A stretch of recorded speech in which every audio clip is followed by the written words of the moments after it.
el mensaje en esta mañana es síntomas de un creyente sin presencia. Y voy a leer Primera Reyes, capítulo 9, verso 6. Si ustedes o sus hijos prestan mucha atención al mensaje en el día de hoy, dice Primera Reyes 9, si ustedes o sus hijos no guardan mis mandamientos, ¿qué va a pasar? Entonces cortaré a Israel y la echaré de mi presencia. No hay una desgracia más grande en esta vida que perder a Dios. No hay una desgracia mayor en esta tierra, en esta vida, que perder la presencia de Dios. Caín lo sabía muy bien, por eso dijo en Génesis 4:13, mi castigo es demasiado grande para soportarlo. Me has expulsado de tu presencia. A causa del pecado y de la desobediencia, Dios expulsó a Caín de la presencia de él, tal como lo anuncia en Primera Reyes. David estaba aterrado con la posibilidad de perder la presencia de Dios en su vida, cuando el profeta Natán se acerca a él para profetizarle y decirle que a causa de su pecado sus hijos le iban a hacer sufrir mucho y que alguien allegado a él se iba a quedar con sus mujeres, pareció no preocuparle demasiado. Lo que a él le preocupaba era no perder la presencia de Dios. Dice el Salmo 51, verso 11, no me expulses de tu presencia y no me quites tu Santo Espíritu. ¿Quiénes son los que pierden la presencia de Dios? ¿O quiénes son los que podrían perder la presencia de Dios? Solo los desobedientes. Solo aquellos que desobedecen a Dios son los que pueden perder la presencia de Dios. El caso más típico en la Biblia es el de Saúl, que comienza tan bien su ministerio lleno del Espíritu Santo, pero que termina tan mal sus días. Termina su ministerio y su vida sin Dios a causa de la desobediencia. El Señor dijo en 1 Samuel 15:11, lamento haber hecho a Saúl rey, porque no me ha sido leal y se ha negado a obedecer mi mandato. Por lo tanto, en 1 Samuel 16:14, el Espíritu del Señor se apartó de Saúl y lo reemplazó con David. El Espíritu de Dios cortó a Saúl, se alejó de Saúl a causa de la desobediencia. Y en esta mañana quiero que veamos juntos qué es lo que le pasa a una persona cuando pierde la presencia de Dios. ¿Qué le pasa? En primer lugar, sus oraciones no son contestadas.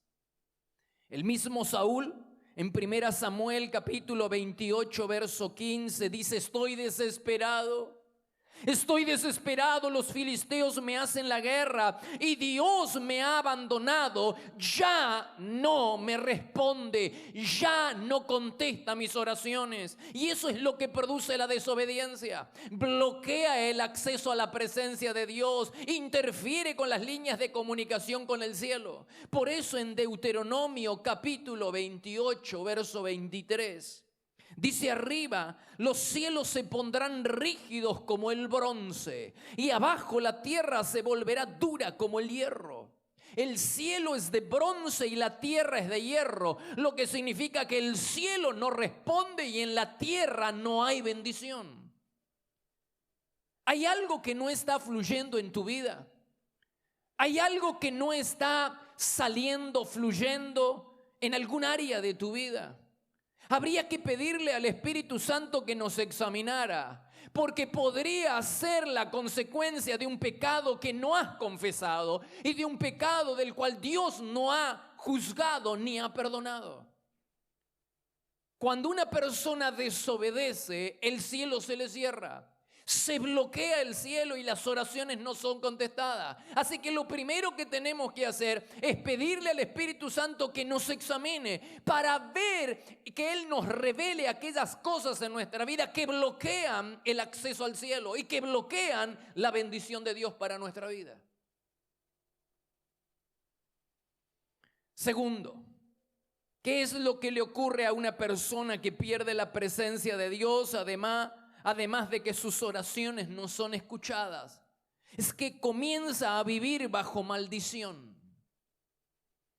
Dice la Biblia en Deuteronomio capítulo 28, verso 1 en adelante: si obedeces al Señor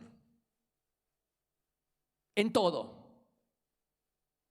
no en algunos mandamientos, no en algunos que nosotros preferimos, en todo. Mira qué es lo que dice el Señor y qué es lo que promete. Dice, si obedeces al Señor en todo, vayas donde vayas y en todo lo que hagas serás bendito. El Señor te bendecirá y te dará prosperidad. Pero si no lo obedeces, vayas donde vayas y en todo lo que hagas serás maldito. El propio Señor, no el diablo, no tu vecino, no tu jefe, no el gobierno, el propio Señor te enviará maldiciones. Te afligirá con enfermedades y las calamidades te perseguirán hasta la muerte. El Señor te castigará, andarás a tientas y nadie vendrá en tu ayuda. Todas estas maldiciones te perseguirán y te alcanzarán hasta que quedes destruido. El pecado atrae maldición, atrae sufrimiento, atrae tormento, atrae aflicción. El pecado es el peor negocio de la vida. Y la Biblia dice que quien te va a maldecir no va a ser el diablo, ni van a ser tus enemigos, ni va a ser el gobierno. Quien te va a maldecir va a ser Dios. ¿Qué clase de evangelio hemos estado escuchando? Pues por ahí se dice que Dios no le roba ni maldice a sus hijos. Pues será a sus hijos obedientes a quienes no les roba y a quienes nos maldice. Pues la Biblia dice que a los hijos rebeldes y desobedientes hasta la bendición que un día les dio se la va a quitar. ¿Necesitas más pruebas escriturales? Mira lo que dice Deuteronomio 28:20. El Señor enviará contra ti, ¿quién? Dios. Pero me enseñaron que era el diablo, pastor. Acá dice Dios. El Señor enviará contra ti maldición, confusión, fracaso en toda la obra de tus manos, hasta que en un abrir y cerrar de ojos quedes arruinado y exterminado por tu mala conducta y por haberme abandonado. ¿Qué clase de evangelio hemos estado escuchando?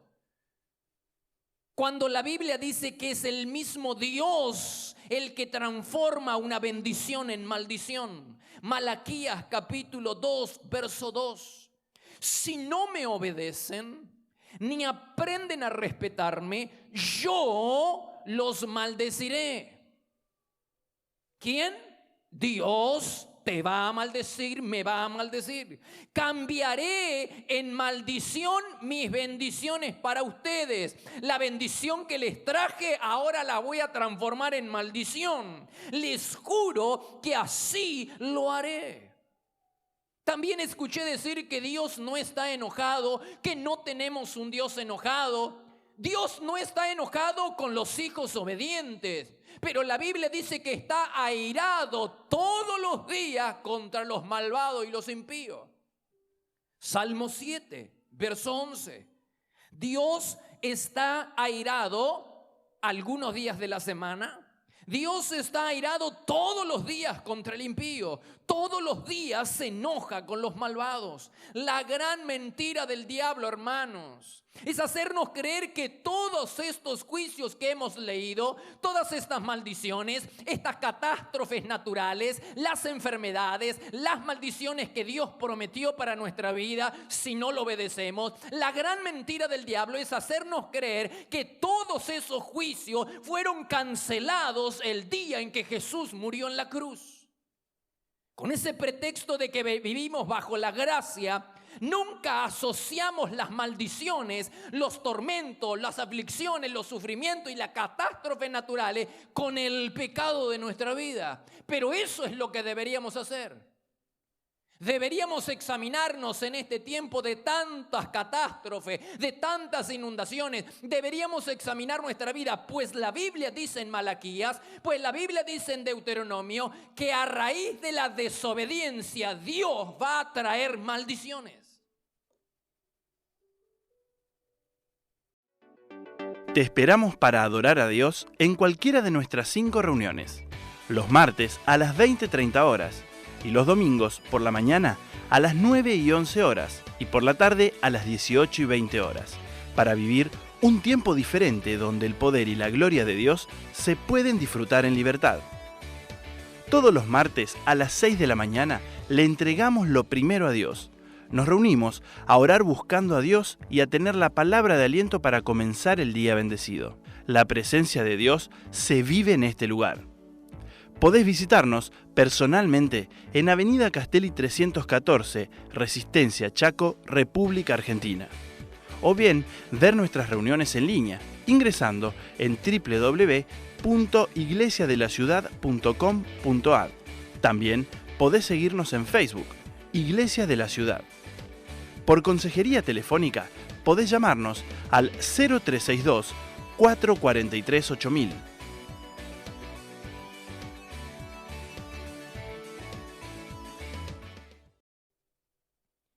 Pero para aquellos que todavía no están convencidos y que creen la mentira del diablo de que el Antiguo Testamento tiene menos autoridad que el Nuevo Testamento, porque creen en un Dios que ha cambiado, en un Dios diferente, entonces me remito al Nuevo Testamento.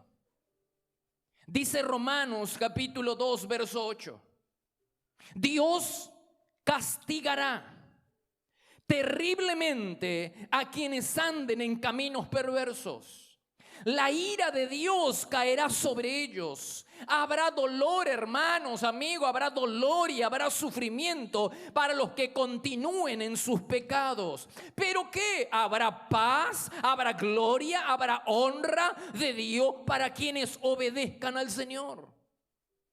¿Te das cuenta? Dice, vayas donde vayas y hagas lo que hagas, vas a ser bendito. Si obedeces los mandamientos del Señor en todo, vayas donde vayas y hagas lo que hagas, vas a ser bendito. Dios te bendecirá y te prosperará. Pero si no lo obedeces, dice Deuteronomio 28, vayas donde vayas y hagas lo que hagas, vas a ser maldito. La gran pregunta que yo quiero hacerles a ustedes, porque yo no he encontrado esa respuesta, es si la obediencia nos asegura la presencia de Dios y la bendición de Dios. Si la obediencia asegura presencia, bendición, prosperidad, entonces, ¿por qué? Que alguien me ayude a comprender por qué razón todavía apañamos, protegemos el pecado de nuestra vida. Que alguien me explique. Que alguien me haga entrar en razón. ¿Por qué? Si la obediencia trae tantos beneficios para nosotros, si la obediencia trae la bendición de Dios para nosotros, la presencia de Dios, entonces ¿por qué estamos tan empeñados en seguir el camino de la desobediencia y el pecado? ¿Por qué apañamos y protegemos a capa y espada el pecado de nosotros? Porque cuando alguien nos reprende, cuando el Espíritu Santo nos hace ver, o cuando alguien con autoridad espiritual nos reprende y nos hace ver el pecado en el que estamos, ¿por qué nosotros apañamos, protegemos y defendemos y salimos con nuestra espada para proteger el pecado que está en nosotros? Ese pecado que te lleva a una vida de miseria, a una vida de sufrimiento y que atrae la maldición de Dios para tu vida. Pero nosotros lo protegemos. Que alguien me explique por qué. ¿Por qué nos empeñamos en seguir el camino de la desobediencia? Sabiendo que los que desobedecen van a ser malditos de parte de Dios. No lo sé. ¿Qué es lo que le ocurre, pastor, a una persona que pierde la presencia? Sus oraciones no son contestadas, vive bajo maldición. 3, está desprotegido espiritualmente. Mira lo que le sucedió a Saúl por desobedecer y nunca querer arrepentirse y defender a capa y espada el pecado de su corazón. Y aun cuando Samuel, el hombre de Dios, lo confrontaba, él decía que había obedecido a Dios. Mira lo que dice 1 Samuel 16:14. El Espíritu del Señor se apartó de Saúl, y en su lugar el Señor, ¿quién? El Señor. ¿Quién? El Señor. Le envió un espíritu maligno para que lo atormentara. Fue Dios. Si Dios no nos gobierna, entonces el pecado y Satanás tomarán posesión de nuestra vida. Las personas que han perdido la presencia de Dios viven sin paz. Al igual que Saúl, están afligidas, atormentadas y deprimidas. Y si bien es cierto que hay una clase de depresión que es médica, estrictamente médica, también es cierto que muchos casos de depresión entre los creyentes se debe a la partida del Espíritu de Dios porque han desobedecido. Muchos casos de depresión en la iglesia, entre el pueblo de Dios, se debe a que el origen es espiritual. Han desobedecido a Dios y ahora están deprimidos como Saúl a causa de la desobediencia, porque el Espíritu de Dios les ha dejado. La música que David tocaba en el palacio para Saúl le ayudaba en los momentos críticos, pero no le resolvía el problema. En lugar de arrepentirse de sus pecados, Saúl, y de entregarse por completo a la oración y a las disciplinas espirituales, pretendía remediar la locura y la depresión con la musicoterapia. Al igual que hoy en día, hay muchos creyentes que están deprimidos, afligidos y tormentados y pretenden que la medicina a través de alguna pastilla les solucione un problema cuyo origen es espiritual. Saúl pretendía resolver un problema espiritual con una herramienta física y no le daba resultado, y no te dará resultado a ti. Tratar de solucionar un problema cuyo origen es espiritual con herramientas físicas no te va a ayudar. La consejería, la terapia, la medicina convencional solo es curita, hermano. Solo va a ser una curita, un maquillaje, pero no va a resolver tu problema. Porque si el origen de tu aflicción es espiritual, la solución es la obediencia. El arrepentimiento genuino y la obediencia absoluta, hermanos, produce grandes resultados. Pruébalo. Pruébalo. Pruébalo con tu aflicción. Pruébalo con tu depresión. Pruébalo con tu tormento. Averigua primero si el origen de tu aflicción, depresión y tormento es espiritual.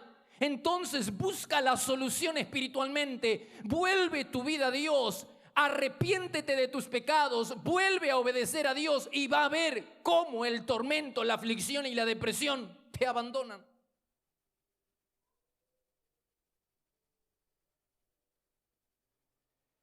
Cuatro, ¿qué es lo que le ocurre a las personas que pierden la presencia de Dios? Sus oraciones no son contestadas, viven bajo maldición, están desprotegidas espiritualmente. Y cuatro, son esa clase de persona que reconoce sus pecados pero nunca cambian. Así era Saúl. Saúl más de una vez admitió, confesó que estaba equivocado y que había pecado, pero nunca se arrepintió genuinamente. ¿Y cómo lo sabemos? Porque siempre volvía a pecar de la misma manera. Cuando el profeta Samuel le reprochó no haber exterminado a todos los amalecitas, el propio Saúl le dice: es verdad, he pecado. Primera de Samuel 15:24. Es cierto, he pecado. También reconoce su maldad cuando David le perdona la vida en la cueva. Él dice en 1 Samuel 24:17: eres más leal, le dice a David, eres más leal que yo.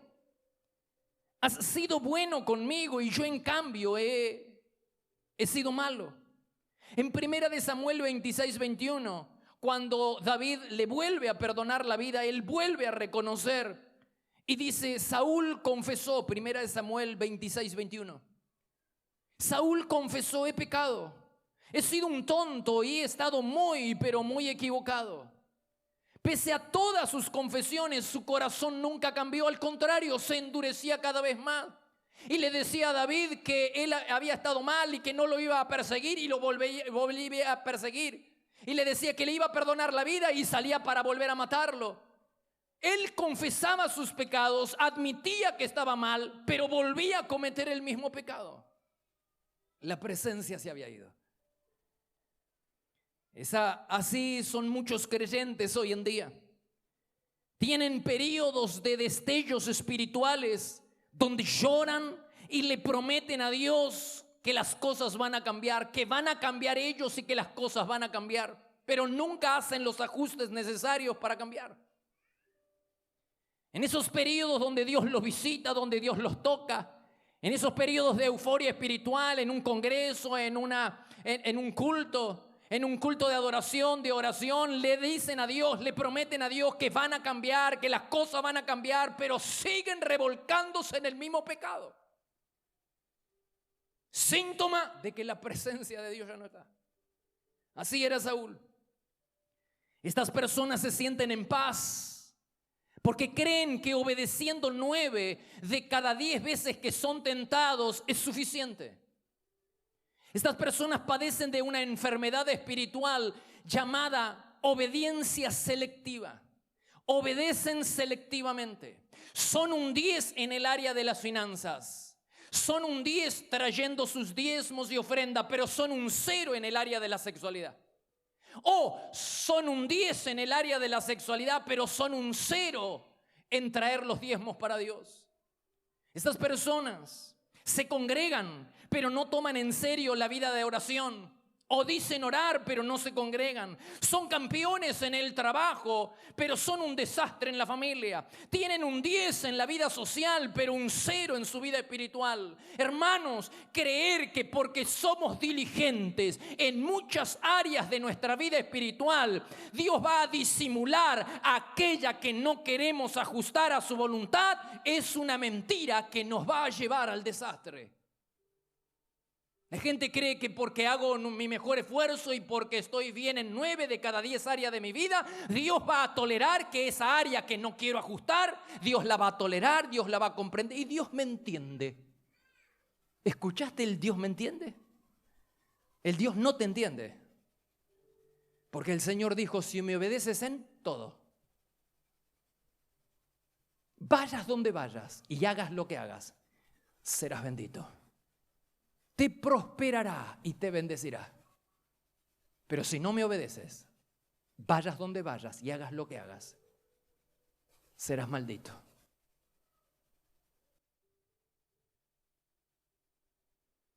Una noche en su presencia te brinda los principios espirituales para atraer la presencia de Dios y vivir bajo cielos abiertos. Lo que no ocurrió en años puede suceder en un día. La clave está en la presencia de Dios. Adquirí este y otros libros en www.placeresperfectos.com.ar.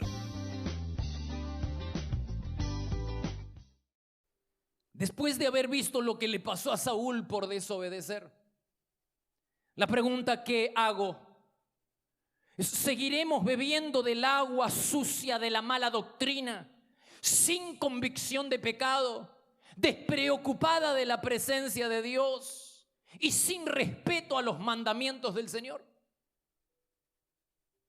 ¿Seguiremos bebiendo de esa agua sucia, de esa mala doctrina? Saúl era desobediente porque tenía una mala relación con Dios. Saúl era desobediente porque había descuidado su vida espiritual, su vida íntima. Y les he dicho y se los diré hasta el cansancio, que todo se levanta o se viene abajo a partir de ese bendito lugar llamado carpa del encuentro. Porque cuando las personas valoran y protegen su vida espiritual y protegen el tesoro más importante que tienen, que es su relación con Dios, todo comienza a florecer. Pero las personas que descuidan la carpa del encuentro, que descuidan la vida espiritual, que descuidan su intimidad con Dios, todo se desploma y se viene para abajo. Y no se puede salir del pozo si no se resucita primero la vida espiritual. Y perdemos tiempo y perdemos dinero yendo detrás de consejeros, de médicos, de terapistas para que nos solucionen el problema. El problema lo podrías solucionar. Muchos de los problemas que tenemos los podríamos solucionar en el lugar secreto, volviendo nuestra vida al Señor.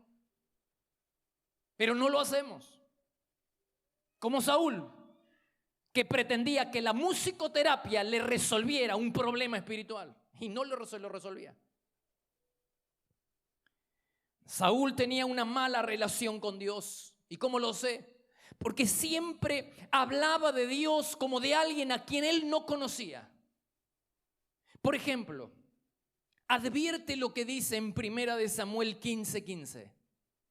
Él dice: es cierto que los soldados dejaron con vida lo mejor de las ovejas, pero van a sacrificarlos ¿a quién? Al Señor mi Dios, o al Señor tu Dios.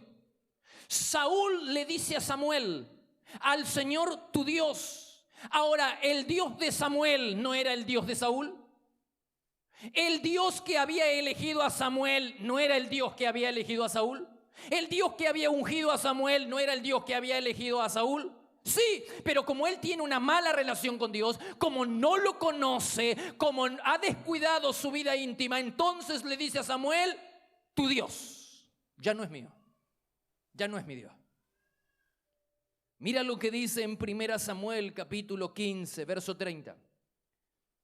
Te ruego, le dice Saúl a Samuel, te ruego que me honres ante los ancianos de mi pueblo para que adore al Señor tu Dios. Habla de Dios como de alguien a quien él no conoce. Habla de Dios como alguien a quien es de otra persona. Tu Dios, ¿no te suena a tu iglesia? ¿Qué piensa tu iglesia? ¿Y no es acaso también la tuya?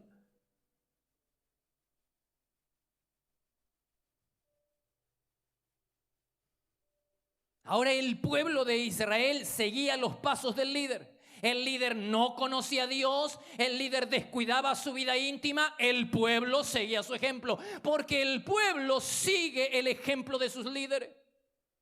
Usted tiene un líder de célula despreocupado de la vida espiritual, llevando una vida liviana, y usted va a encontrar que la gente que está en su célula sigue el ejemplo de su líder. Y usted encuentra que la gente sigue la vida del pastor, sigue la vida de aquel que lo lidera. Así que el pueblo de Israel sigue los pasos de Saúl. Saúl descuida el lugar secreto y habla de Dios como tu Dios, y entonces el pueblo hace exactamente lo mismo. Dice la Biblia en 1 Samuel 12:19. Le dijeron a Samuel, el pueblo, le dijeron a Samuel: ora al Señor tu Dios. ¿No podían orar ellos? ¿Acaso no eran ellos también el pueblo de Dios? ¿Acaso ellos no podían tener relación con Dios como lo tenía Samuel? Claro que sí, pero como ellos habían despreciado el lugar secreto, la carpa del encuentro estaba derruida, estaba en el suelo, al igual que Saúl. El pueblo no conocía personal e íntimamente a Dios, porque desde la época de Moisés habían rechazado la invitación a disfrutar de una vida íntima con Dios. Dice en Éxodo 20:19, le dijeron a Moisés el pueblo: háblanos tú y te escucharemos, pero que no nos hable Dios directamente. Así que el pueblo se mantuvo a distancia. No queremos saber nada con Dios, no queremos saber nada con el lugar secreto. Queremos ir a la iglesia y que Dios nos hable a través del pastor, pero el Señor te habla a través de los pastores y nosotros no hacemos nada. Y Dios está llamando a su iglesia a tener una vida íntima con Él. Pero el pueblo no quería, y Saúl no quería, y el pueblo de Israel no quería. Por eso habla como de tu Dios, porque ya no es mi Dios.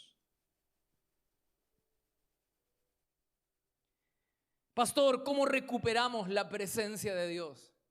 ¿Cómo revitalizar nuestra vida espiritual? Hay un solo camino y está señalado en las Escrituras. En Joel capítulo 2, verso 28, dice: después de hacer todas esas cosas, lea conmigo, después de hacer todas esas cosas, derramaré mi espíritu.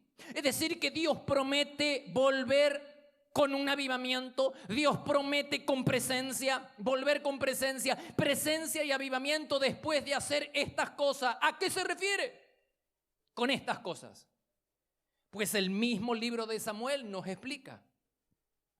Dice Joel 2:12: vuélvanse a mí, acérquense con ayuno, llanto y luto. ¿Cómo estamos con el ayuno, con el llanto y con el luto? Hay creyentes que no le saca una lágrima ni aunque le vacíe los bolsillos, mira, ni así le saca una lágrima. Ayuno, ¿cuánto hace que no ayunamos? Decaemos en las disciplinas espirituales. Comenzamos bien, pero vamos decayendo y nos damos licencia. Y un jueves que te das licencia, ya el próximo jueves te cuesta más. Y te das licencia en la carpa del encuentro y al día siguiente te cuesta más. No hay que darse licencia, hermanos. Aunque estemos de vacaciones, ayunamos, buscamos a Dios. Porque buscar a Dios no es de una temporada, es para siempre. Y mira lo que dice: vuélvanse a mí, Joel 2:12. Acérquense, ¿cómo? Con ayuno, llanto, luto por el pecado, llanto por la desobediencia. Congreguen al pueblo, purifiquen, santifíquense, abandonen el pecado, purifiquen la asamblea. Junten a los ancianos del pueblo, reúnan a los pequeños y a los niños de pecho. Traiga los niños los martes y enséñales a ayunar. Lloren, ministros del Señor, entre el pórtico y el altar. Esa es la forma en la que vamos a recuperar la presencia. Volviendo a las disciplinas espirituales, porque si el origen del problema, del pozo en el que estamos es espiritual, no se sale sin una solución espiritual. Al igual que Saúl, hemos descuidado la carpa del encuentro. Dice Jeremías capítulo 10, verso 20: devastada está mi carpa. ¿Cuántos se sienten identificados con esto? Devastada está mi carpa y rotas todas mis cuerdas. Mis hijos me han abandonado. Ya no hay nadie que levante la carpa del encuentro cada mañana. Ya no hay nadie que arme mi carpa y que levante mis toldos. Ese es el juicio de Dios para su pueblo. La pregunta es: ¿quién de entre nosotros va a responder al clamor del Señor y volverá a levantar la carpa para encontrarse con Dios? ¿Quiénes de nosotros van a respetar la palabra del Señor y nos acercaremos a Él con llanto, con lloro, con luto? ¿Cuántos de nosotros? ¿Dónde están aquellos que tomarán en serio la palabra del Señor y van a ayunar y van a llorar por sus pecados? ¿Dónde están aquellos que nos ayudarán a clamar día y noche por un avivamiento? ¿Dónde están los que tienen hambre y sed por su presencia y que no se conforman con una religión fría, insípida y superficial? ¿Dónde están aquellos que nos van a ayudar a despachar el pecado de la iglesia, del púlpito y del liderazgo? ¿Dónde están aquellos que nos van a ayudar a despachar el pecado de la iglesia, de nuestra vida y de nuestra casa? ¿Dónde están aquellos que se van a volver al Señor con ayuno, llanto y luto? ¿Dónde están aquellos apasionados por la presencia del Señor que le digan no a las cosas temporales de esta vida y sí a las cosas eternas de Dios? ¿Dónde están?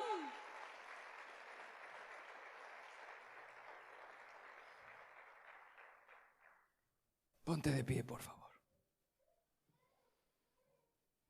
Cierra tus ojos. Prepara tu corazón. Prepara tu corazón para la cena. ¿Cómo vas a responder al llamado de Dios en esta mañana? ¿Qué le vas a decir a Dios? ¿Será verdad lo que el Señor dice? Devastada está mi carpa.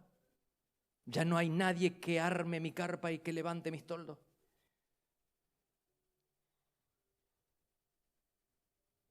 ¿Cuántos en esta mañana renuevan su compromiso, su voto con el Señor y dice: vuelvo otra vez, Señor?